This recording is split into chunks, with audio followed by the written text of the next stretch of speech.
يا صباح الفل على احلى متابعين في الدنيا. ازيكم يا بنات؟ عاملين ايه؟ يا رب تكونوا بخير.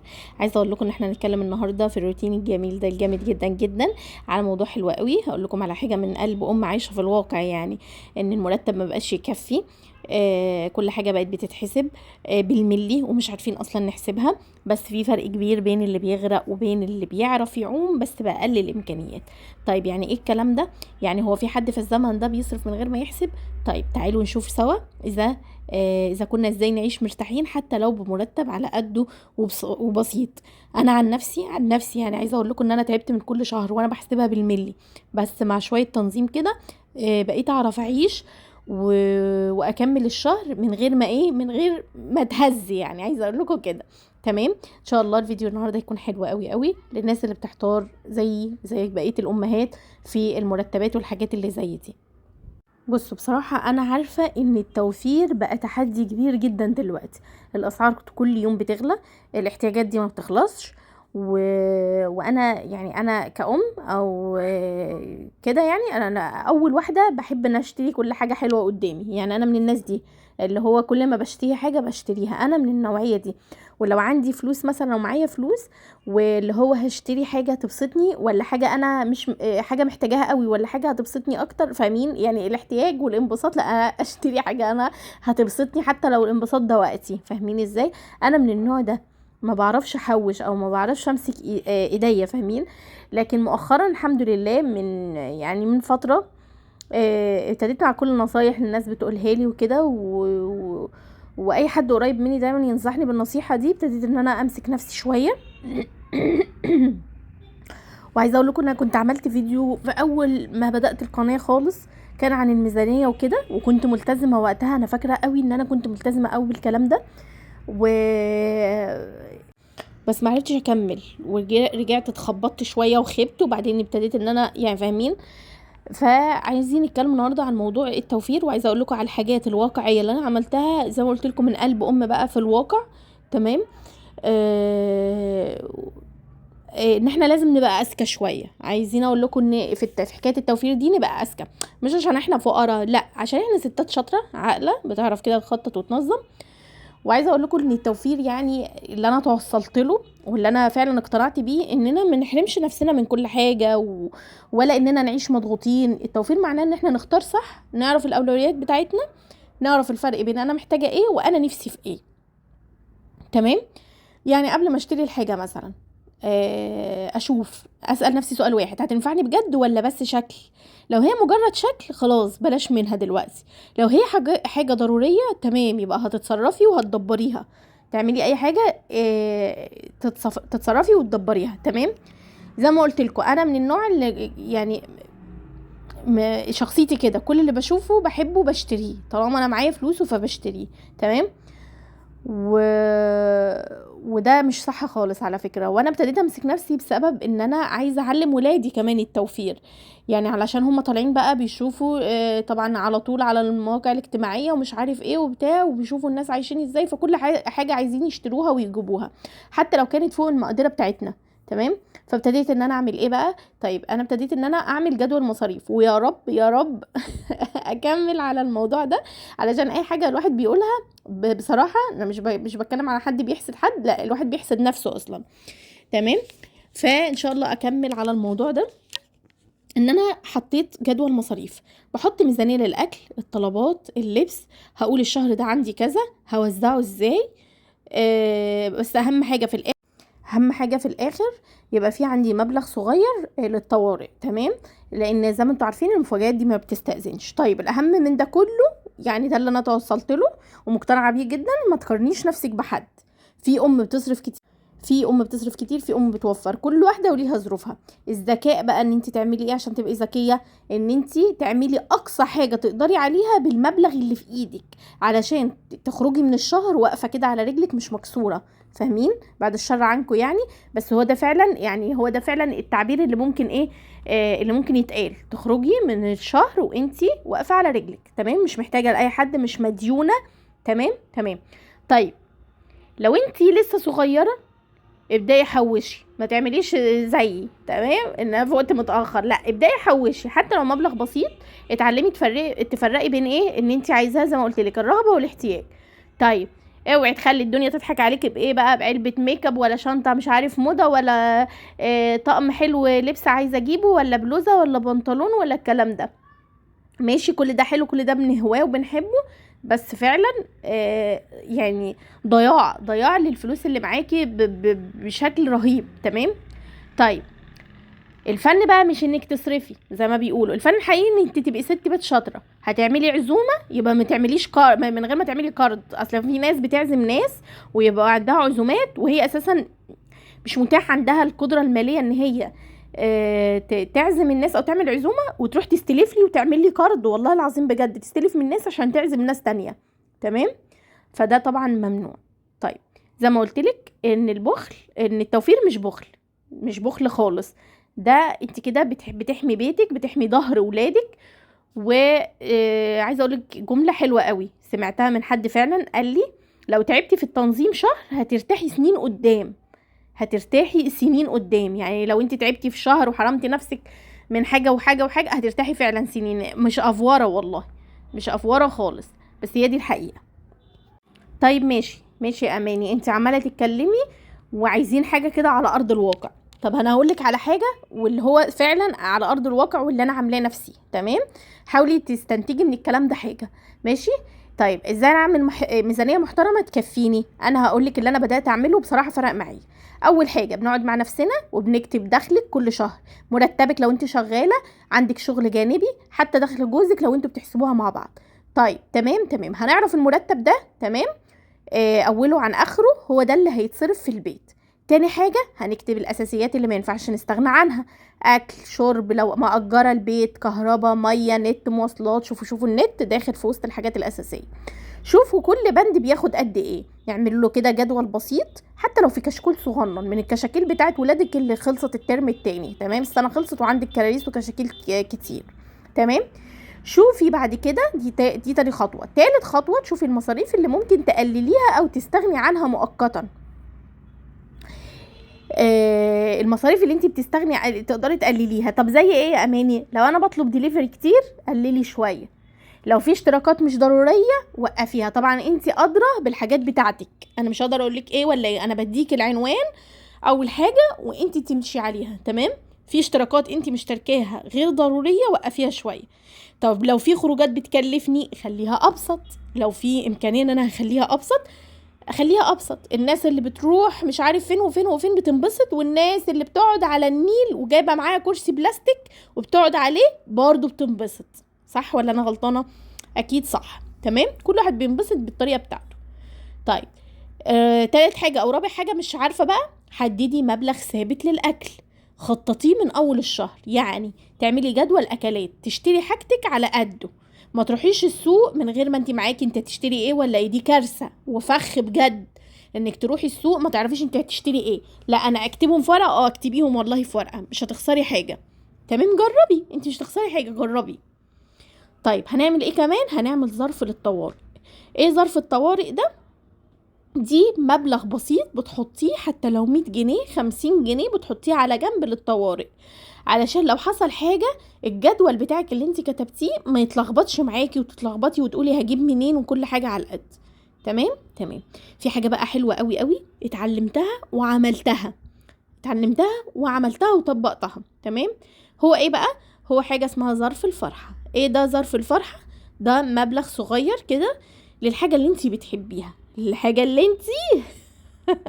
بتحبيها، مش اي حاجة تانية. حاجة اللي انت بتحبيها، حاجة شوكولاتة بتحبيها هتجيبيها لنفسك، نفسك تجيبي عقد صغنن، ختم مش عارف عامل ايه، مش عارف نفسك تشتري شنطة بقالك مدة، حاجة كده فرحة تفرحي بيها نفسك حتى لو خروجة بسيطة. تمام. لاننا مش عايشين في الدنيا دي عشان نعدي اليوم وبس، محتاجين ان احنا نفرح علشان ايه؟ احنا فعلا محتاجين نفرح نفسنا حتى لو بحاجات بسيطة جدا. تمام. هنيجي نص الشهر، دي خطوة مهمة جدا جدا جدا جدا جدا جدا، وخطوة تحفة التحف. تراجعي نفسك نص الشهر، تراجعي نفسك، شوفي صرفتي قد ايه وفاضلك قد ايه، ولو في حاجة خرجت عن السيطرة خلي بالك منها. ليه اخلي بالي منها؟ علشان تقدري ان انتي تكملي نص الشهر.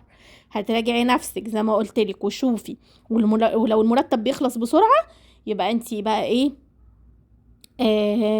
محتاجه ان انت تراجعي الجدول بتاعك وتقللي المصاريف بتاعتك.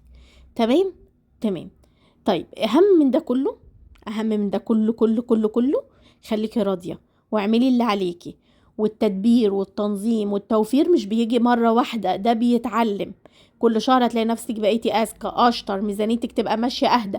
انا ديني بقول لكم اهو، انا واحده من الناس الله اعلم انا هستمر على التوفير او الميزانيه اللي انا بعملها دي قد ايه. ممكن بستمر شهر وبقع شهر، بستمر شهرين واقع التاني. لان انا اصلا شخصيه مش متعوده على التوفير ولا على الميزانيه ولا على الكلام ده، ولا كنت في بيت بابا كده ولا لما اتجوزت بقيت كده. وفاهمين يعني انا من الناس اللي كده، والله اخر قرش معايا اروح اشتري بيه ملاية سرير، اروح اشتري بيه مش عارف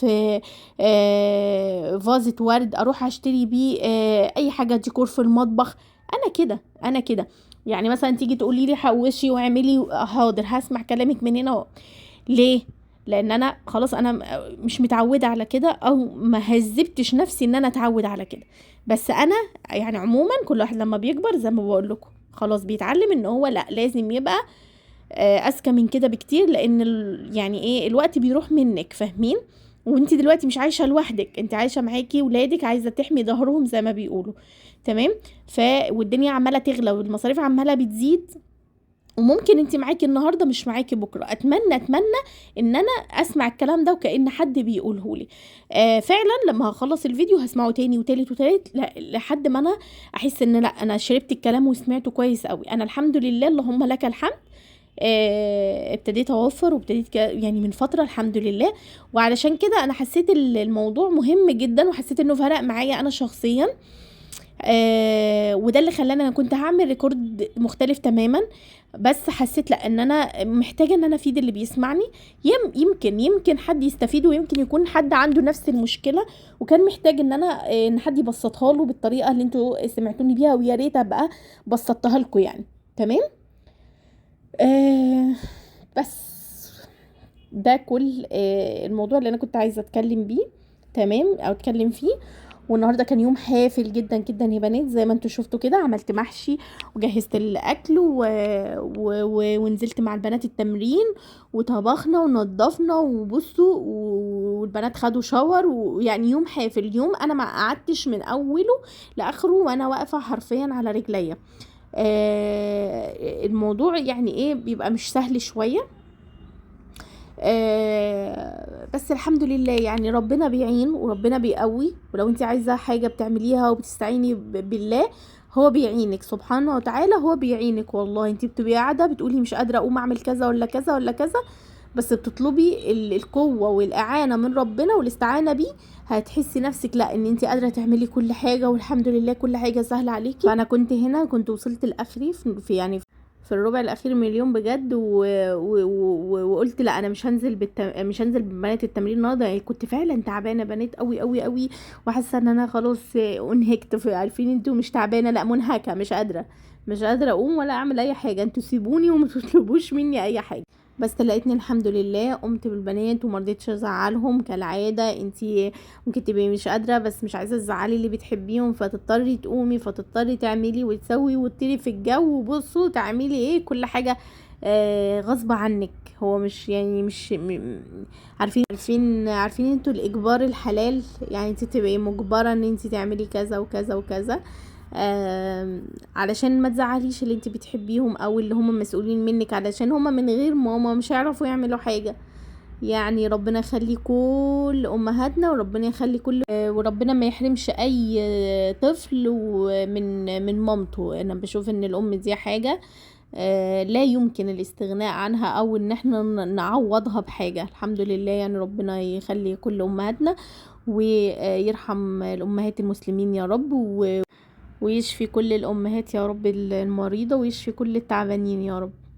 فحتى وانا برمي الشنطة على الترابيزة انا حاسة ان انا كنت تعبانة قوي والله بجد، وكنت اللي هو وصلت لحد ما وصلت النادي وانا تعبانة، وقلت لهم روحوا بقى العبوا. لا برضو يا ماما تعالي صورينا، وتعالي العبي معانا وتعالي صورينا، وتعالي مش عارف اعملي ايه، وتعالي. وانا بخاف لما يعني بخاف عليهم قوي بصراحه، ببقى في مكان مثلا ما بحبهمش يغيبوا عن عينيا يعني، فاهمين؟